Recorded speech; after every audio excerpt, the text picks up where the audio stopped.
Assalamualaikum, salam sejahtera, Debat Bola episod 96. Saya Amin Fuad. Hari ini saya bertemankan Amir Arafat sahaja. Dua rakan saya ni ada busy sikit lah sebab Liga nak start kan. Diorang ada tengah cangkul-cangkul tanah sikit kot aku rasa tu. So aku dengan Amir akan menggantikan tempat diorang. Kita nak preview lagi pasukan-pasukan. Ada lagi 4 pasukan, bermakna aku preview lagi 2 pasukan.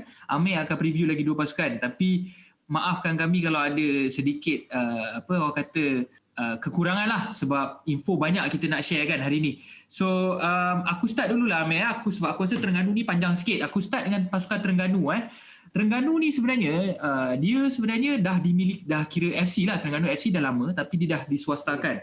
Namun begitu dia macam kebanyakan pasukan lain di Malaysia dimiliki sepenuhnya oleh Persatuan Bola Sepak Negeri Terengganu, PBSNT. Terengganu berada di tangga ketiga musim lepas dengan 19 mata. Satu mata sahaja di hadapan Perak yang berada di tangga keempat, menjaringkan 25 gol dan bolos 15 gol. Nombor 3 layak automatik ke peringkat kumpulan AFC Cup 2021 iaitu musim ni. Pencapaian lepas, kita dah cerita pencapaian tahun lepas, kita cerita pencapaian lepas-lepas sebelum ni. Senang cerita Terengganu ni tak pernah menjuarai Liga Utama, tak pernah menjuarai Liga Super, Liga Division 1, Liga Malaysia tak pernah, Liga Utama tak pernah. Musim 2011 adalah paling hampir dinobatkan sebagai naib juara Liga Super. Okey. Kali terakhir menjuarai Piala Malaysia pada tahun 2001. Menjuarai Piala FA 2011 kali terakhir. Layak ke FC Cup pada tahun 2012 dan tewas dalam saingan 16 pasukan terbaik. Dengan senang cerita kemarau piala lah Terengganu ni, macam Arsenal sikit lah. Lama. Okey, pada tahun 2010 Asyari Samsudin, bekas penyerang kebangsaan, pernah dianugerahkan sebagai penjaring terbanyak dalam Liga Super dengan 18 gol. Manakala penyerang Hadi Yahya dinobatkan sebagai penjaring terbanyak tahun 2011 dengan 20 gol dalam Liga. So 2010-2011 dua-dua penjaring gol terbanyak daripada pasukan Terengganu.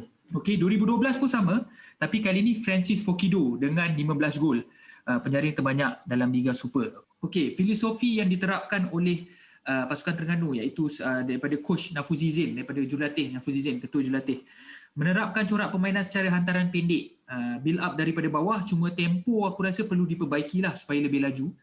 Nafuzi Zain mahu menggunakan pemain muda untuk musim 2021. Kita nak bercerita tentang pemain import 2021. Makan Konate, bekas penyerang T-Team berumur 29 tahun daripada Mali, bermain di Indonesia sebelum ni. David Da Silva, penyerang berumur 31 tahun dari Brazil, beraksi bersama Persibaya Surabaya sebelum ni dan mempunyai rekod menjaringkan gol yang baik di Indonesia. Pernah juga menyarum jersey pasukan Korea Selatan. Bukan Korea Selatan, dia daripada Brazil, iaitu Pohang Steelers. Petrus Chitembi, pemain attacking midfield yang berumur 28 tahun daripada Namibia. Musim lepas main dengan Sabah, namun gagal menjaringkan sebarang gol. Tapi ramai orang kata Petrus Chitembi ni skillful, mempunyai teknik yang baik. Chris Hurt, pemain pertahanan dari Australia, berumur 31 tahun. Bekas pemain Aston Villa dari tahun 2010 dan 2015, pernah bermain di Liga Perdana Inggeris lah. Mempunyai reputasi yang baik. Namun kelab sebelum ni di Bangladesh dan mempunyai sifat, tak salah aku, dia rakan sepasukan daripada Australia, Robert Conway daripada Conway ke apa, dia daripada dulu pernah main Selangor dengan Perak. Dia kata Chris Hurt ni seorang pemain yang ganas dan agresif. Okay? Last kali Carly Di Murga, pemain kebangsaan Filipina yang berumur 32 tahun, mempunyai darah Spanyol, dan posisi dia sebagai pemain tengah, lebih pada defensif. Beraksi di Liga Thai musim lepas. So walaupun dia lahir Spanyol tapi dia main untuk pasukan kebangsaan Filipina. Okey, pemain tempatan tumpuan. Aku nak beri tumpuan kepada pemain tempatan untuk pasukan Terengganu. Faisal Halim, penyerang berumur 23 tahun, berpindah daripada pasukan Pahang di musim lepas. Juga pernah menyarum jersey pasukan kebangsaan bawah 23 tahun. 11 penampilan 2 gol bersama pasukan Pahang musim lepas. Boleh bermain posisi sayap dan juga sebagai penyerang kedua. So dia ni macam utility player lah, boleh main beberapa posisi lah. Rahadiazli Rahalim, ini penjaga gol tinggi lampai daripada Terengganu. Berumur 21 tahun, menembusi pasukan utama musim 2020 musim lepas. Tinggi 192 cm, tinggi. Diambil dari pasukan Belia sebagai penjaga gol ketiga. Namun Nafuzi terus menggunakan beliau sebagai penjaga gol utama. Bayangkan dia ambil daripada pasukan belia. Dia lompat Presiden dan lompat Terengganu 2. Punyalah bagus dia. 6 penampilan dan 2 clean sheet untuk musim 2020.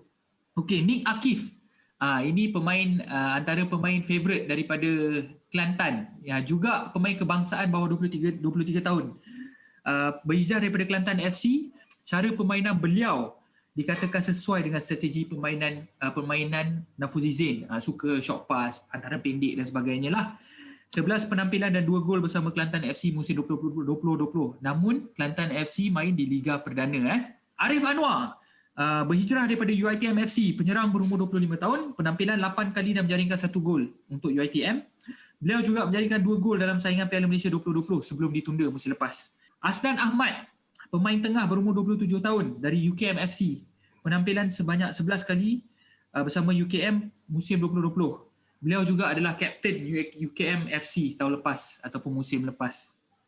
Rahmat Makasuf, 22 tahun, pemain berumur 22 tahun, bermain secara regular untuk pasukan kesebelasan utama, masih muda. So rata-rata kita tengok pemain tempatan ni semua kebanyakannya muda-muda lagi lah. Kalau tak muda pun 25, 26, tak ada yang melangkaui umur 30 lah. Mungkin itu ataupun orang kata filosofi yang nak diterapkan. Bukan filosofi lah, dari segi macam dia orang nak pemain muda lah dekat Terengganu ni.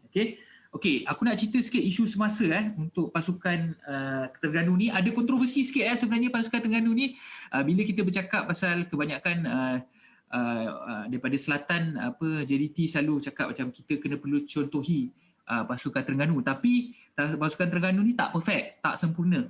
Dia ada masalah dia juga terlepas jugalah dengan isu-isu ada juga isu-isu dia. Banyak juga aku nak cerita, tapi ni nak cerita isu semasa dulu Kelab Bola Sepak Terengganu mengumumkan slow badan Khalad Shah. Ini berita baiklah sebagai jurulatih kecergasan pasukan untuk meningkatkan tahap fizikal dan stamina pemain. Mamat ni sebenarnya dia tak ada experience dalam bola sepak, dia tak ada pengalaman dalam bola sepak. Dia ni sebenarnya adalah merupakan bekas juara sukan judo dari Bosnia. Sebanyak 3 kali serta pernah mewakili negaranya di kejohanan judo dunia pada tahun 2001. Tapi dia pernah berkhidmat sebagai jurulatih kecergasan dengan kelab Filipina Ceres Negros dan kelab Bosnia FK Sarajevo. Dia ada pengalaman. Cumanya pengalaman dalam bola sepak, tapi dia daripada judo. Macam itulah, bukan pengalaman sebagai pemain bola sepak, tak ada. Baru kau gelak kau suka. Aku Pemain aku risau tiba-tiba ada judo kau nak main bola pula. Lain pula nanti. Itulah. Okey, aku teruskan. Kelab Bola Sepak Terengganu TFC kini dalam proses untuk naik taraf fasiliti pusat latihan dengan menggunakan konsep rumah kontena, lebih menjimatkan kos berbanding dengan kemampuan wang kewangan mereka. Ianya termasuklah bilik perbincangan, meeting room, bilik barisan teknikal, ruang rakaman, bilik persalinan dan sebagainya lah. Konsep kontena ni juga merupakan satu cara mesra alam kerana menggunakan semula besi keluli yang dipakai. TFC telah juga menandatangani memorandum persahaman MOU dengan Universiti Sultan Zainal Abidin selama 7 tahun. Lebih menarik, universiti ini turut akan membekalkan beberapa lagi kepakaran macam pemasaran, penjanaan, pendapatan, psikologi, nutrisi, fizioterapi dan analisis pencapaian. Okey, ada sponsor masuk juga. Kerjasama yang dicapai melalui Yakult Malaysia yang diwakili oleh pengarah urusan Yakult Malaysia Hiroshi Hamada dengan pengurusan TFC menyaksikan nilai tajaan sebanyak 380,000.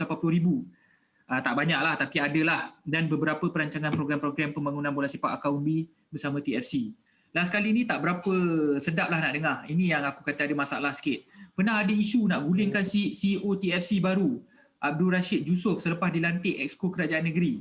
Tapi ada beberapa individu dalam FA nak gesa Presiden supaya buang CEO baru sebab ada kepentingan lah barangkali. Yang aku baca report-report ataupun laporan-laporan daripada penyokong semua.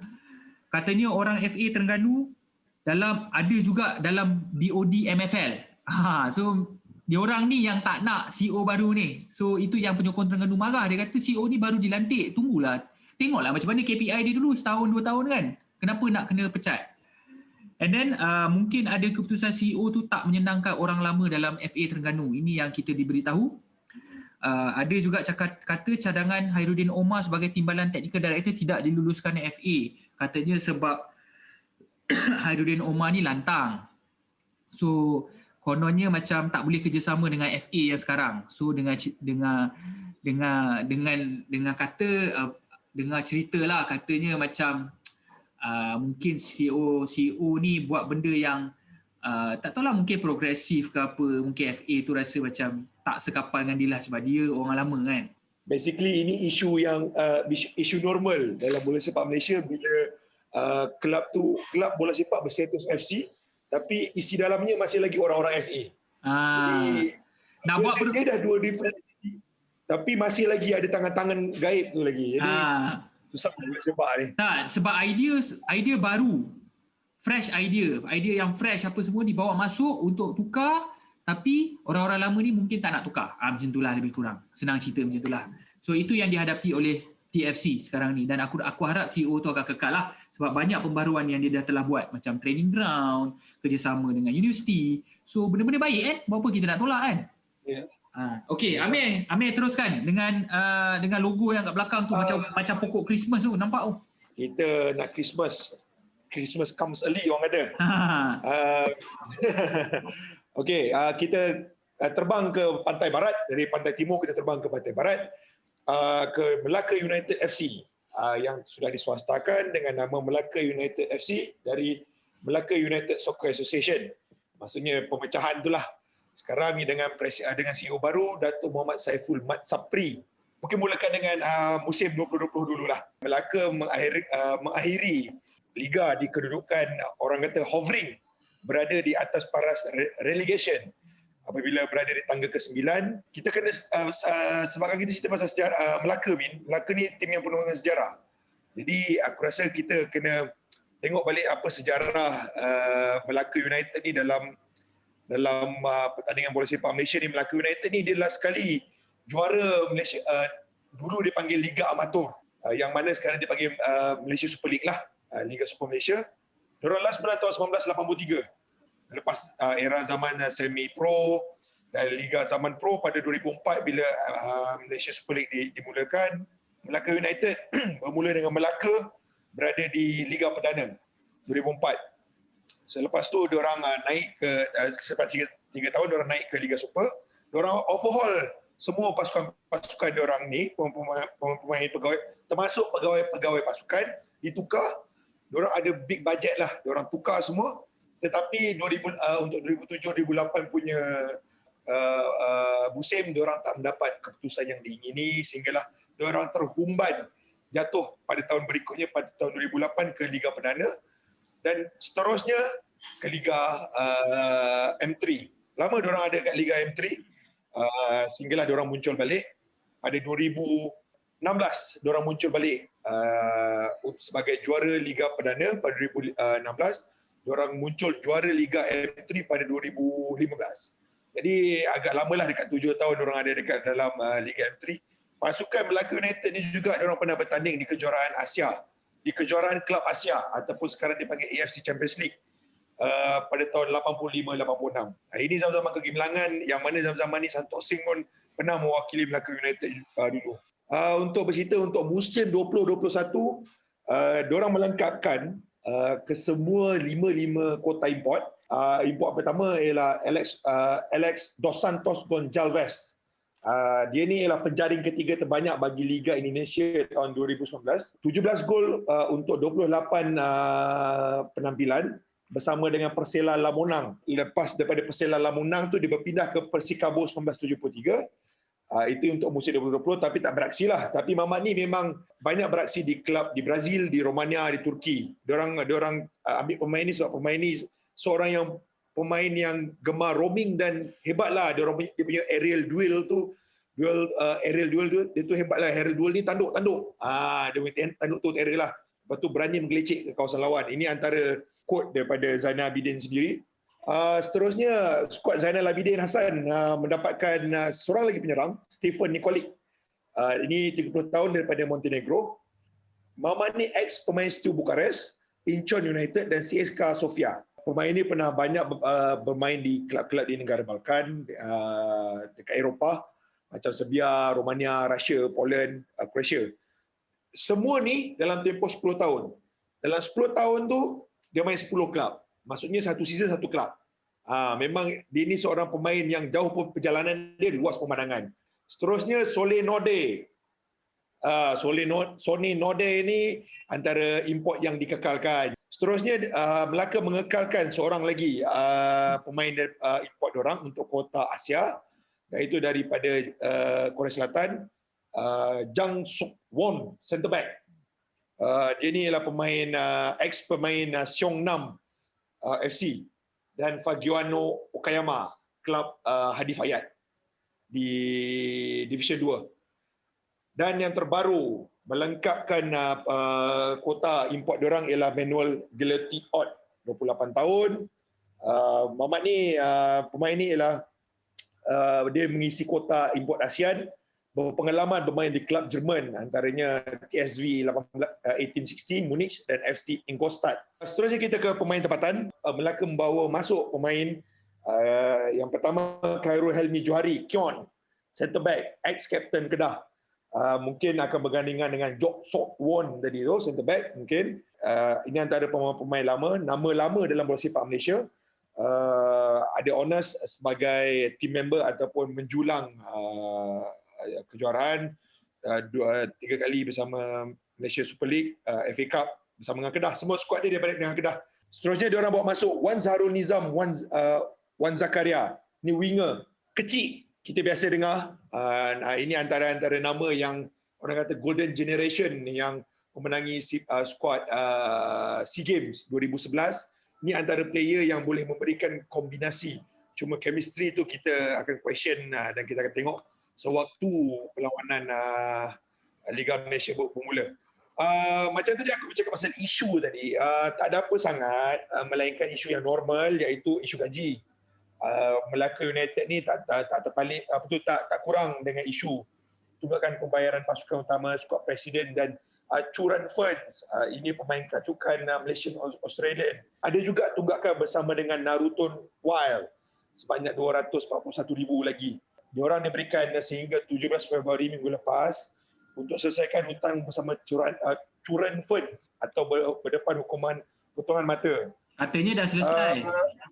Katanya dah selesai, dan isu ni pun aku ada ambil perhatian, ambil maklum.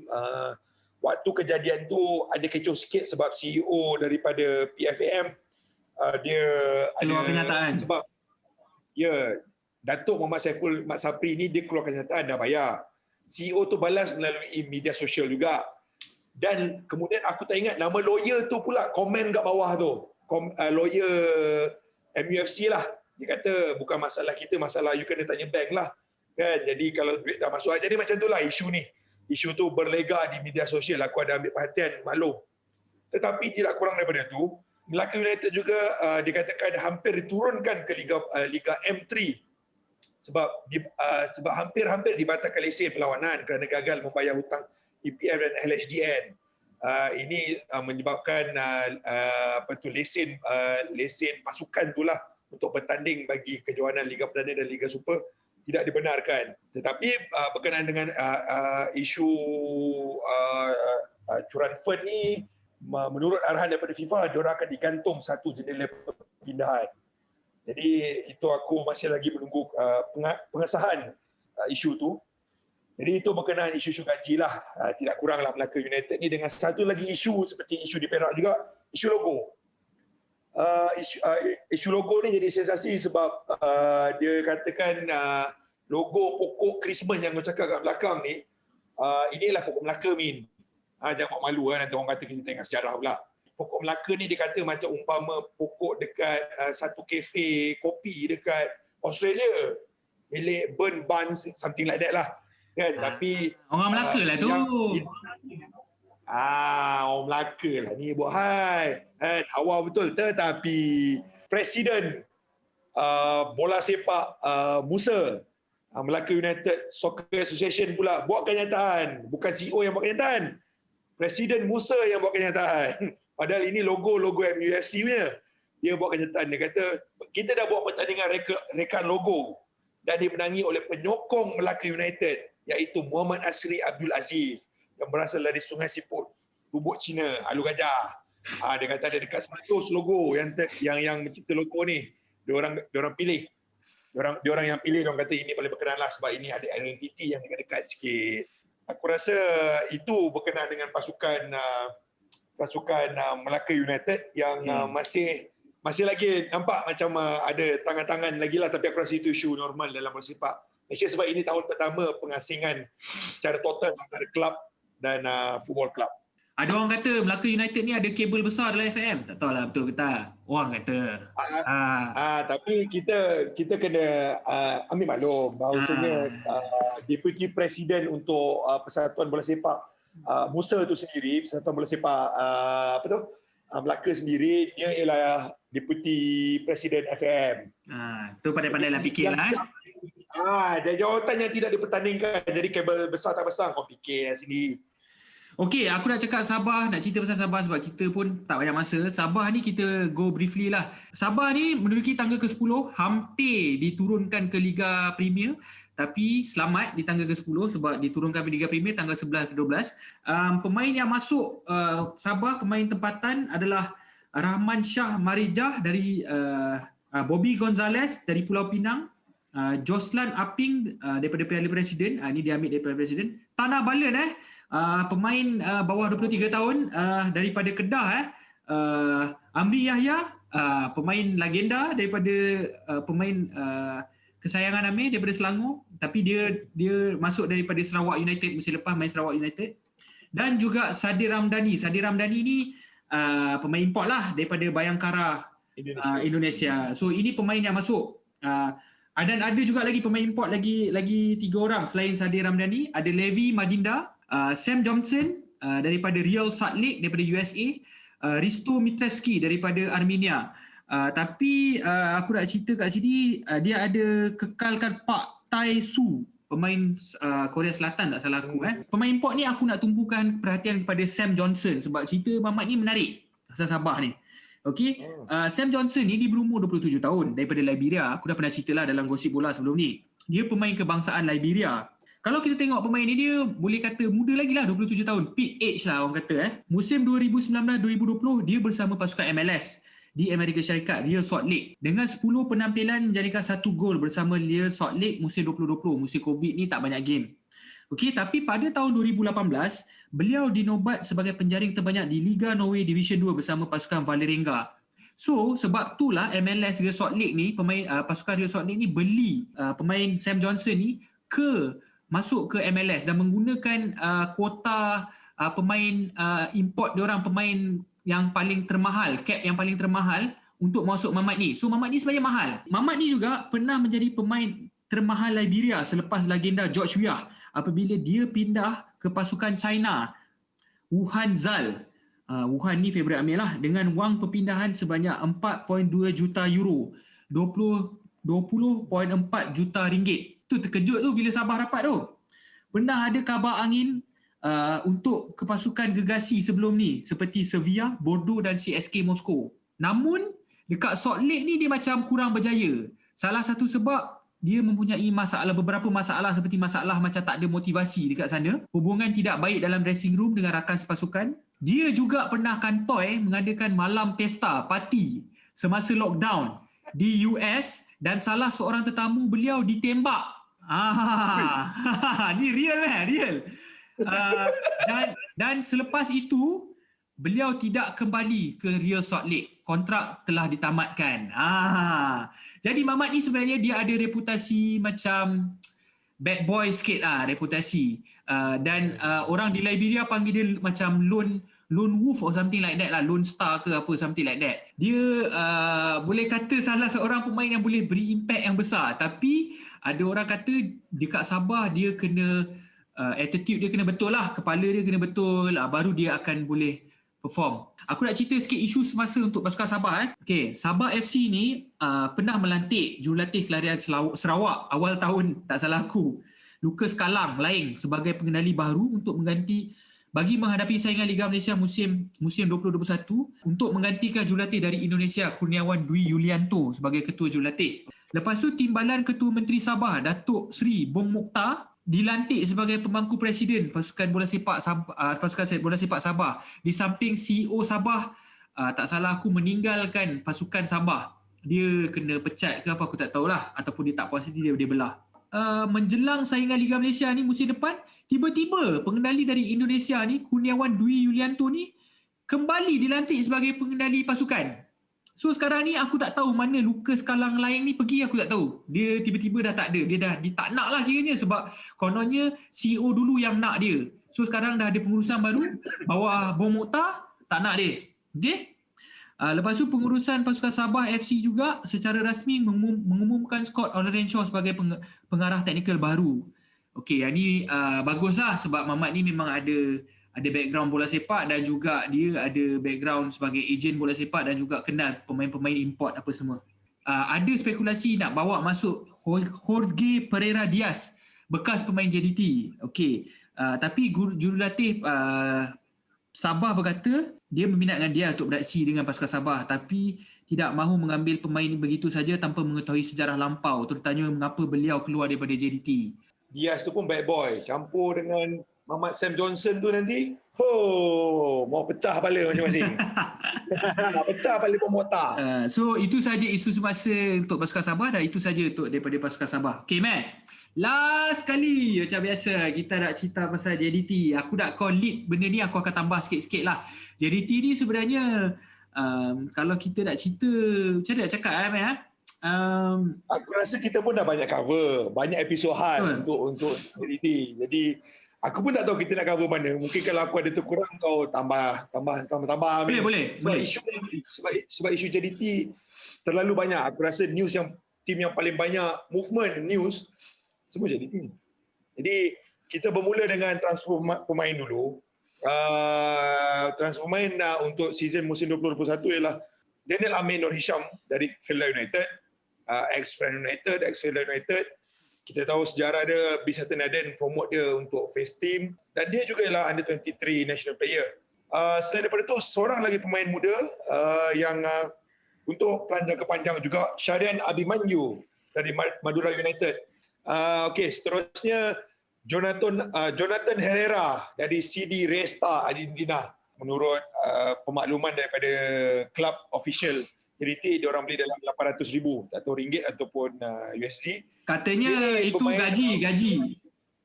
Oh, itu bayaran gaji. Okey. Ini pun pemain ini pun di loan ke Independiente. Klub Argentina balik, di loan keluar balik. Tapi ini laporan daripada Argentina, belum ada lagi pengesahan daripada JDT. Mungkin TMJ ada cakap sikit pasal benda ni tapi tak sah lagi. Sebab kalau ikutkan laporan daripada Argentina, ada beberapa laporan mengatakan Jonathan Herrera ni walaupun baru masuk JDT 2-3 minggu, dah dilepaskan secara pinjaman ke pasukan Independiente. Independiente juga mempunyai pilihan untuk membeli pemain tersebut di masa akan datang. Kos pinjaman katanya ada yang kata ada kos, ada yang kata free. Kalau ada kos tu ada yang cakap 200,000 USD iaitu 800,000 ringgit selama setahun. Tapi kalau Independiente nak mendapatkan khidmat Herrera secara tetap, kelab Argentina tu harus membayar 1.2 juta USD iaitu 4.8 juta. Good business lah untuk pasukan JDT. Tapi ada juga orang kata macam ada betul ke dia nak pergi Independiente, ataupun ada juga orang kata ataupun ini khabar angin je jangan kata kita dengar je, ada orang kata mungkin Jonathan Herrera ni tak cukup bagus. Mungkin ataupun dia homesick ke apa, kita tak tahu. Ini laporan yang kita terima dan khabar angin. Seterusnya pemain yang masuk Muhammadu Sumare. Ni yang kau dengan Izzy review hari tu dari Polistero. Ini pinjaman ke free agent ke macam mana? Jadi aku tak dapat maklumat lah yang ni. Dari Polistero free lah kot. Tak tahu, kata sign dengan Polistero 4-5 bulan je. Okay. So ini pun free agent jugalah. 26 tahun, national player. Ini player yang tip-top meletup. Memang menjadi rebutan antara pasukan. Selangor dulu nak, ada cerita Kedah, ada cerita mau ini player. Ini sebab dia jadi panas sebab dia antara pemain naturalisasi pertama Malaysia dari Gambia yang menjadi inilah rebutan pasukan-pasukan besar. Dia jalan-jalan di Thailand main 4 game tanpa sebarang gol. Seterusnya the return of captain, the return of the asset lah, Safiq Rahim dari Melaka United. Captain Wonder, hero skuad 2010 generasi emas. Benjamin Mora mengeluarkan statement bahawasanya pemain ini ialah aset JDT. Impian Safir Rahim untuk merumput di Champions League mungkin kesampaian insyaAllah. Laporan daripada Brazil mengatakan pemain Brazil Bergson, yang nama dia Bergson, bakal menyertai JDT secara pinjaman selama 4 bulan. Namun pasukan Division 2 Brazil Amerika MG juga berminat untuk menandatangani pemain ini. Beliau mempunyai kontrak sehingga musim 2021. JDT juga mempunyai pilihan untuk menandatangani pemain ini sebaik saja perjanjian pinjaman ini tamat. So Mamat ni penyerang 30 tahun, 14 penampilan, 3 gol musim 2021 musim ni. Main Liga Utama Brazil, kelab semasa adalah Fortaleza. Macam aku cakap tadi, JDT mengejar kejuaraan ke-8 musim ini. Yep. Sponsor pun kita dah tahu, bukan sponsor lah, UNICEF kat depan tu. Bukan sponsor tetapi kerjasama dengan UNICEF, kerjasama branding yang besar untuk pasukan JDT. Apa lagi kita dah cakap pasal JDT, stadium pun dah baru. Aku rasa pemain tumpuan tempatan. Bagi aku pemain tumpuan tempatan. Yang kita dah tahu Pawi, kita dah ada Sumari, tapi aku nak melihat apa perkembangan bakat Ramadan Saifullah. Ini dia pernah main dekat JDT 3, JDT 4, diserahkan ke JDT 2 pada 2019. Lepas tu bekas ketua jurulatih JDT 2 Erwin Boban serapkan dia pada usia 18 dan dia mendapat call up pertama daripada skuad Tajeng Ho. Jadi Ramadan Saifullah kita nak tengok apa sebab kita memang ada masalah di left, di right kadang sebab kita letak Pawi di kanan, ada masalah dengan Sumari yang di kiri. Jadi kita tengok apa yang menarik ialah dengan aku teringin nak tengok dengan Ramadan Saifullah ini pemain tumpuan aku. Aku harap semua kita beritahulah kawan-kawan yang lain yang sebenarnya liga nak start. Sebab kita pun tak tahu, tak ada promo, tak ada apa. Kita pun dah dah 5-6 hari bulan nanti dah nak start kan. Jadi teruskan kena tengok kat Unify So pandai-pandai kita lah nak tengok macam mana. Lagi satu Piala Sumbangsi hari Jumaat ni ada di RTM. Dan untuk perlawanan-perlawanan di Unify masih lagi free di YouTube. Tu dia. So itu saja info yang kita boleh bagi. Kita akan jumpa lagi di episod yang akan datang. Macam aku cakap, selamat mandi jaya buat semua pasukan. Assalamualaikum dan salam sejahtera.